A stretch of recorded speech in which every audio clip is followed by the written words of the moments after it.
Hey, gang. Hello. Welcome back to the channel. I hope everyone had a great Christmas, wonderful Hanukkah. Hope everyone is enjoying celebrating Kwanzaa and Yule and Festivus and whatever the hell else you celebrate this time of year. Hope you're having a good one. Hope you had a good one. Hope you continue to have a good one. I had a great Christmas. I had a great Christmas. It went really well. I got my Pachita shirt. I had a Pachita shirt. Thank you, Katie. Um, and I got a chicken duck woman thing shirt from my friends Dave and Susie, who rock. Thank you. I got Michael Moorcock's newest Elric book, The Citadel of Forgotten Myths, which looks freaking amazing. I can't wait to jump in on it. I got a lot of cool stuff, a lot of cool stuff, and very thankful. I had a great time. We watched all three Lord of the Rings extended movies yesterday. Dear God. But it was so much fun. It was great. And lots of people came over and it was just a great time. I hope you guys had a great time as well. Okay. D&D. This one is near and dear to my heart. I have been playing D&D since I was 12, 13. No, I'm going to say 12, 11 or 12. A long ass time. Longer than most of you have been alive, probably. And I love D&D. I love role-playing games, tabletop games. This comes to me from a couple of channels, and my friend David, who got me the Elric book, turned me on to a video by Clownfish TV, which I highly recommend you check them out. They are awesome. And also found a good one from Discourse Miniatures, who they cover the gaming beat, everything from minis to tabletop. And they are all talking about, there's a bit of a stir right now about D&D 1, which is set to launch in 2024. Wizards of the Coast, who is owned by Hasbro for quite some time, has been looking at ways to adapt the new. This is basically D&D 1 is going to be what happens after 5th edition. It's the 6th edition of the D&D game. It sounds like they may just be tweaking elements of it. It's not going to be as radical a change as, say, from 4th to 5th, because 5th is pretty popular. I mean, I did see an interesting YouTube video this past week talking about basically an argument for not playing 5th edition D&D anymore and not giving WotC any more of your money. And I'm not sure how I feel. Me personally, I really like 5th edition D&D. I've enjoyed it more than I think any other edition, and I have played all of them because it is the one that gives you from the jump kind of handles and hooks for role playing your character. One of the things that's really difficult for a lot of folks when they jump into any kind of tabletop game is the kind of the acting and the role playing part. And earlier editions of D&D really didn't do a lot of that. That was all pretty much on the player and the dungeon master. And 5th edition still gives you, a crunchy game with a crunchy character sheet, but it also gives you all these cool little hooks. Like, you could have a background as a performer, an entertainer. You could be a Robin Hood type who's like a hero of the people. You could be a scholar. You could be a hermit. You could be a gladiator. You basically have a history and a past, and it actually has an impact on your character in the game, including giving you some cool stuff for your background, like if you're a folk hero, kind of a la Robin Hood. The local folks will shelter you. They'll give you and your friends a place to stay. They may, hide you if the local government or bad guys are looking for you. So it's just kind of a neat, and it's a neat little addendum to the kind of the traditional D&D rule set. I also really liked Advantage and Disadvantage, which is a super simple mechanic. They got rid of fifth edition. One of their goals was to get rid of a lot of the kind of the crunchy baggage of D&D. They left that to Pathfinder, which is now crunchier than a bag of freshly vented Cheetos. The crunchy ones, not the puffy ones. If you want crunch, you go play Pathfinder. There's crunch aplenty. It's like biting into a thing of peanut brittle. It's super crunchy. But D&D 1. The folks who are running Wizards now, most of them have come over from Microsoft. And it seems to be an interesting kind of a thing. I have a very good friend who manages a GameStop store. And he was telling me a few years ago that they had a bunch of folks come over from Amazon, I believe it was, to run, kind of like run GameStop and kind of get it up and running where they wanted it to be. So it seems to be a popular thing now, is like, you take a kind of a leadership style or a style of kind of doing business and try to like pluck it out of one thing and click it into another. And I think the Microsoft folks, they've said as much. They basically want to take some of the tricks that they did at Microsoft with gaming and try to incorporate it into D&D. They had like a little fireside chat video conference this last couple of weeks where they were basically talking about how, they're making money off of D&D. They're just not making what they see as enough money. How much is enough? Ask Gordon Gekko. So what's been happening is they did some research. They found that they wanted to kind of make D&D into a lifestyle brand, which Marvel tried that out a few years ago. I'm not sure what degree of success, but basically they want D&D T-shirts, they want D&D coffee mugs. A lot of this stuff is already out there. A lot of it's at GameStop, as a matter of fact. D&D statues. I actually have some really cool D&D stuff that friends have gotten me over the years. They have like a hand of Vecna and an eye of Vecna. They've got I have a lich goblet, or not a lich, my bad, a mind flayer goblet. So I mean, they've already kind of started that, and there's nothing wrong with any of that. But what they really want to do is they basically want to take some of the stuff that's worked very well for them in video game markets and try to work it into D&D. One D&D is going to be a virtual tabletop, is what it sounds like. And what they're talking about doing, what the research showed them was that the dungeon masters are the folks who usually spend the most money. They spend more than the players do. So they were trying to figure out ways to get the players to spend more. And they were also looking at ways to kind of have a consistent revenue stream coming from us poor saps. So what they were talking about with D&D, and again, a lot of this is hearsay. A lot of this is they're bouncing things off the walls, they're floating balloons to see kind of what people like and dislike. So take a lot of this with a grain of salt. But they're talking about maybe doing microtransactions. Like, for example, you don't want to wait to 3rd level to get your class feature. You have to slog through those 2 levels before you get to your 3rd level and you get to kind of specialize your character. Well, you could have a microtransaction where you just pay for that.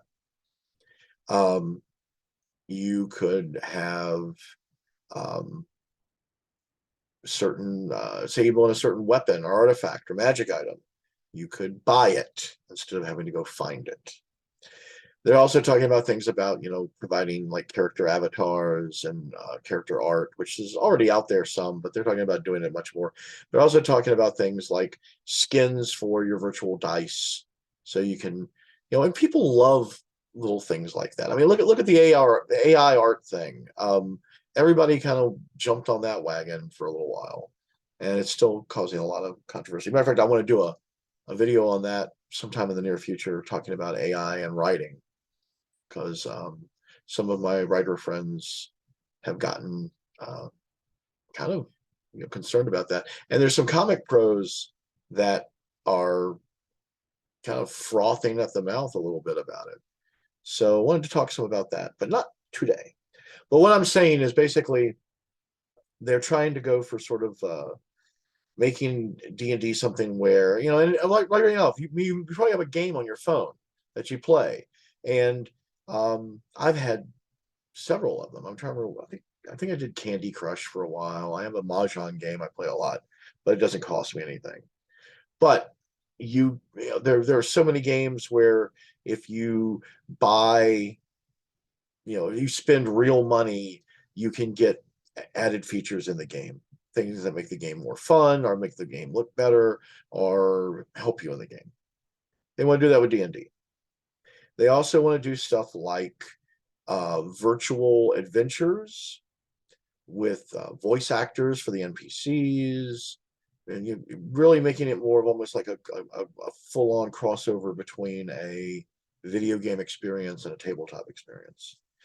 I'm not opposed to them doing any of this, but I can speak for myself personally. I ain't gonna spend a whole hell of a lot of money on any of that stuff. But here's the catch, and this is something that Discourse Miniatures mentioned, and I think it's a very valid point. How tough is it to go out and find a pickup game of 3rd edition D&D, unless you go play Pathfinder?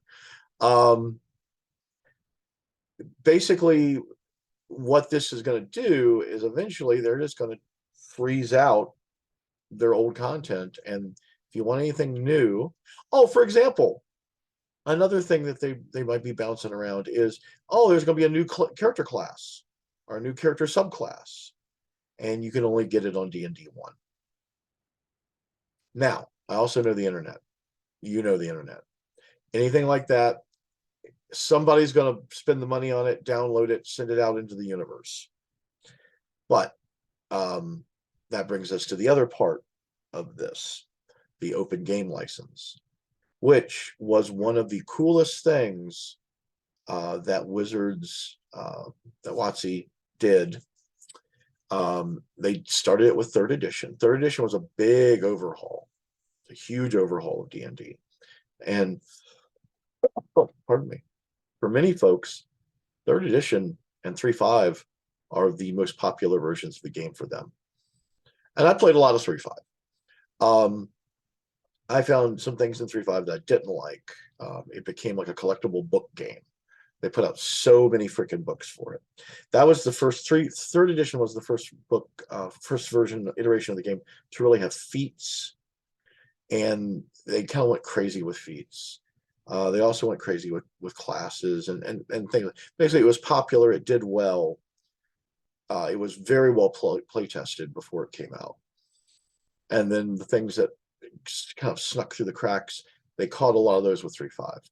But what they also did, which is what really like lit the fuse and got D&D out there and made it much more popular and sold them a lot of books, was they basically had this OGL, open game license, which basically said you could be a third-party person. You could publish a game using the D20 system that they developed for 3rd edition.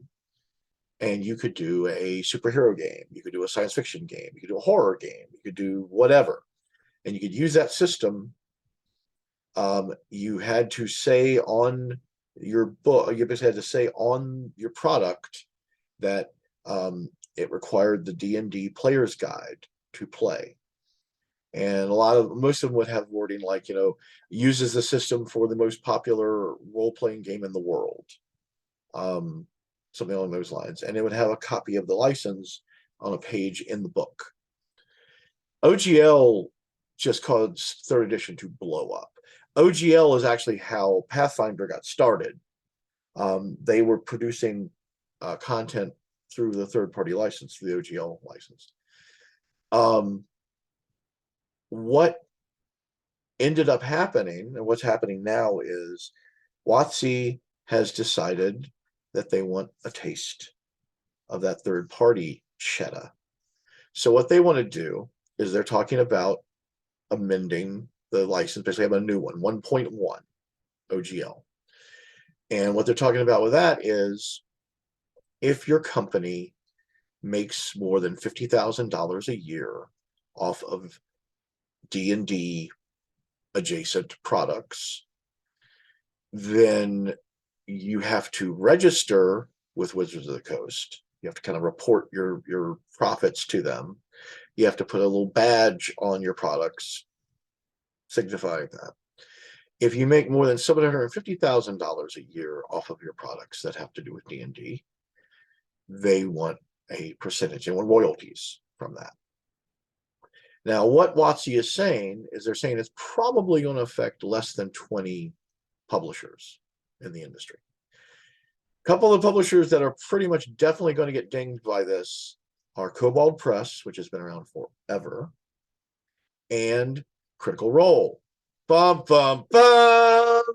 which is been responsible for bringing in a lot of new players.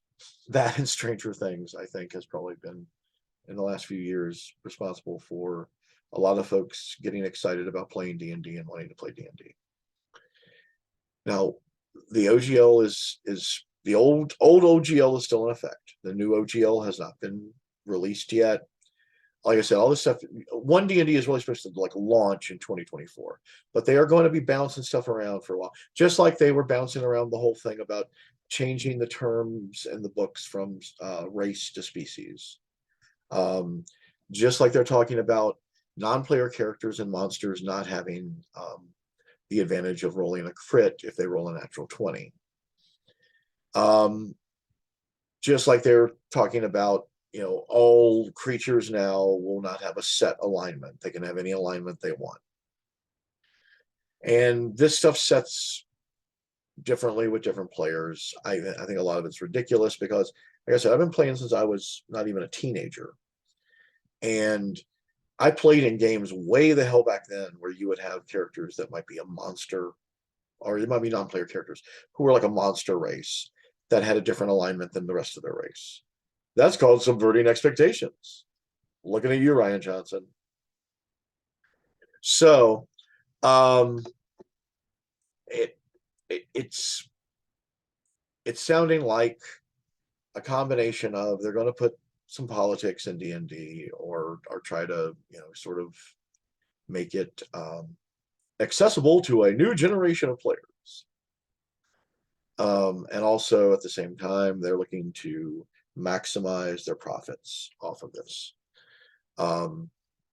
So if you're a little game company that puts out a module or two every year, it may not affect you. It's going to depend a lot on how much money you make. But some of the folks who make a good living off of D&D, D&D is now saying we want our cut. Now, this is kind of interesting because basically the whole reason for the open game license in the first place was because they were trying desperately to get more people in. And this changing of the OGL can have the exact opposite effect of what they want. Also, this whole kind of like taking D&D Beyond, which is basically right now, it's primarily kind of like an online version of Dragon Magazine and a character creation app, and ramping it up to where you would be playing D&D on your phone or playing D&D on your computer or your PlayStation or whatever. The thing that I love about tabletop RPG is the tabletop. I love getting my friends together. I love seeing familiar faces. I love ordering a pizza, and clearly I love ordering a pizza. Um, just spending time together and having fun and camaraderie and telling stories, which is another reason why this is on my channel, is because at its core, RPGs are storytelling, and it is a new form of storytelling. It's only been around 50 years, maybe. I mean, storytelling itself has been around a long time, but kind of interactive storytelling, not quite as much. But basically, that's kind of where things are at with this. One of the more kind of concerning things, if they do change the OGL, the license, is they're asserting that they can control and regulate anybody playing their game on any kind of a public forum. So all of those folks who play D&D on Twitch, all those folks who do like Critical Role, those guys, Roll20, all of those folks, they might be subject to either paying some kind of a fee to D&D or getting ordered off of their platform, censored, basically. Now, none of this is, and again, I have to say, this is all speculation and rumor. It's all flying around. But part of the reason it's flying around is you have a bunch of computer game execs who, this is the same problem I have with a lot of the TV shows, genre TV shows, same thing, a problem I have with a lot of comic books. They're being run by people who do not give a fuck about where this stuff comes from. They don't give a fuck what it means to so many fans and people. They're just looking at the bottom line. D&D is making them money. It's just not making their greedy asses enough money. And I am a full bore, dyed in the wool, filthy capitalist. I love capitalism. However, I am not a big fan of crony capitalism. I'm not a big fan of predatory capitalism. And it is clear that these folks are looking to make as much money as they possibly can. So what I'm going to do is keep an eye on this, keep my powder dry, stay vigilant. I will let you guys know anything and everything I hear rumor-wise, or anything that comes down that's a solid that we know is happening. I would love to hear about y'all's experiences with D&D and with tabletop RPGs in general. Tell me what you think about all of this. Would you be interested? I mean, a lot of folks, they're probably going to love this. You know, I can play D&D anytime I want on my phone. I don't have to get a group together. Oh, so-and-so can't make it because the baby's sick. So-and-so can't make it because they have to work an extra shift. You know, weather's bad. Where are we going to meet at? I don't want to meet at their house. You know, you don't have all of that to deal with, but you are maybe getting yourself into a place where it's like, you know, I really want that, you know, that +3 sword. I'm willing to pay $25 real money to get it. And a lot of folks in the gaming, in like console gaming, hate microtransactions. They feel like they've really kind of, especially like play to win, you know, pay to win. And I can't argue with that. I think that is kind of counter to the storytelling process. If your referee wants somebody in your group to have a +3 sword, they will work it into their game. If you just show up at the table and say, "Hey, I bought a +3 sword," one thing I have a problem with Pathfinder. Pathfinder, at a certain level, they start encouraging you just to buy magic items. You go into a town and there's just, oh, there's magic items. And I don't like my fantasy worlds.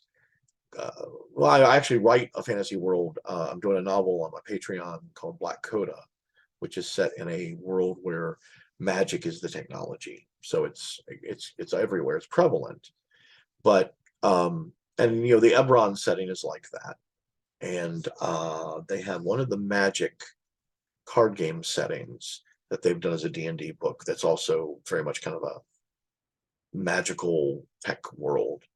I mean, it's got a place, and Ebron is awesome. I love that background. But I do think that this is gonna cause, I think, a schism, and it's gonna be probably presented as the old fogies versus the cool ultra tech modern people. And and again, I can see it going. I was talking to my buddy Bob about this. I can see getting to a place where it's like, oh, you buy the new player's handbook on D&D Beyond. Okay, great. And is it going to be like iTunes or Steam, where it's like, I don't really own this. It's not something I can download and hang on to. I can access it anytime I want off of your site.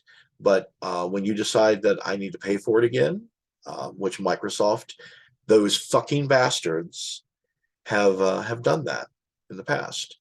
One time I was middle of a novel, busting my ass on it. I come down in the morning, get ready to start my day, mug of coffee in one hand, turn on my computer, and every icon, every Word document icon is just like a blank. And I get a ransom note from Microsoft saying, hey, you remember when you bought the computer and it had Office built into it? And you remember how we said you could just use that forever and ever and ever? Well, we lied. And now if you want to use Office, you need to pay us this much money per year. And I said, fuck you. And I found Open Office, which is not perfect, but it works. And I don't have to give Microsoft any of my money. I hope that doesn't get this knocked off the YouTubes. I don't know. I don't really care. Whatever. Fuck you, Microsoft. There. So is it going to be one of these things where it's like, oh, well, we're done with version 7 of D&D. We're moving on to version 8, and you don't need to access that player's handbook anymore. And it's just gone. Or, it's like iTunes. You bought all this music. You bought all this music. No, you bought the rights to listen to it until we tell you you can't anymore. It's not really yours. It's ours. We're just letting you borrow it. Kind of an ugly place to be. What if you want to play D&D, and this is the option you have, and you don't have an internet connection? I had my power out Christmas Eve, like a lot of folks, and I think a lot of folks probably still have their power out. I'm really sorry about that because it was cold as hell here.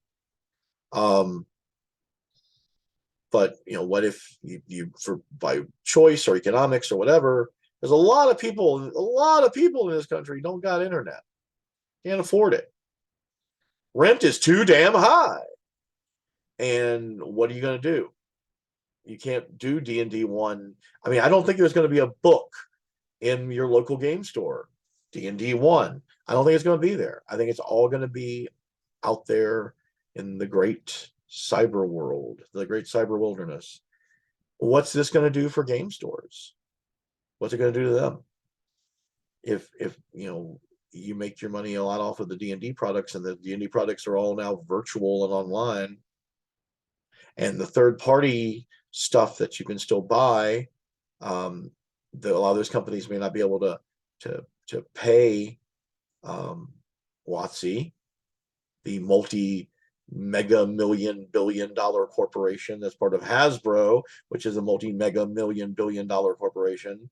But if they can't cough up the money to keep them off their ass, a lot of questions. It's going to be an interesting ride for tabletop players. And part of me is sort of like, and again, this is warning, old man alert. Gee, I'm really glad I hung on to my vinyl. Gee, I'm really glad I hung on to my DVDs. Gee, I'm really glad I hung on to my game books, because those fuckers are. And I can just yank them off the shelf, grab some analog dice, and run a game. And I have noticed I've been buying more small company games that are not in any way related to D&D. Easy D6 is freaking awesome. I highly recommend it. Index Card RPG is amazing. I'm running that weekly and having a lot of fun, and my players are having a lot of fun. There's just a lot of really great stuff out there. Scum and Villainy, Um, Crap. The fantasy version of Scum and Villainy, which came Blades in the Dark. Blades in the Dark. There's just a lot of great games out there that have nothing to do with D&D or the D20 system. I'm not trying to bust on D&D. I do love that game. But this is a big change, and I don't think it has anything to do with giving the fans a better game. I think it has anything to do with giving the fans more of what they want. This isn't about a better mechanic. This is about parting you with more of your money. And WotC has had problems with Magic because Magic is apparently way overproduced card sets, and they're still doing it. They're doing lots of specialty card sets. Like there was a Genji Ito card set that I would have loved to have gotten, and unfortunately that didn't work out because I am a fucking writer. I don't have the money for all this stuff. What are you, nuts? So, anyways, let me know about your experiences with tabletop RPGs. Let me know about your experiences with D&D and the open game license. Let me know what you think of all this. Do you think this is going to be a good thing? Do you think it's going to be a bad thing? I'm really trying to stay on the middle. I'm kind of cynical by nature, so I'm thinking it's going to go badly, but I am also often wrong. So tell me what you think. Please subscribe to the channel if you haven't. Click on that little bell to get notifications so I can annoy you at all hours of the day or night when new content pops up. Please take a look at my Patreon. I'm going to put the links for Clownfish and for Discourse Miniatures, links to their pages, their channels, in the description of the video. If I don't talk to you guys before, have a very happy new year. And I'm very, very thankful for all of you. And I hope you're having a great holiday with your family and your friends. I like to consider you guys all family and friends. So thank you. And catch you on the flip side. See you on the next year. Take care.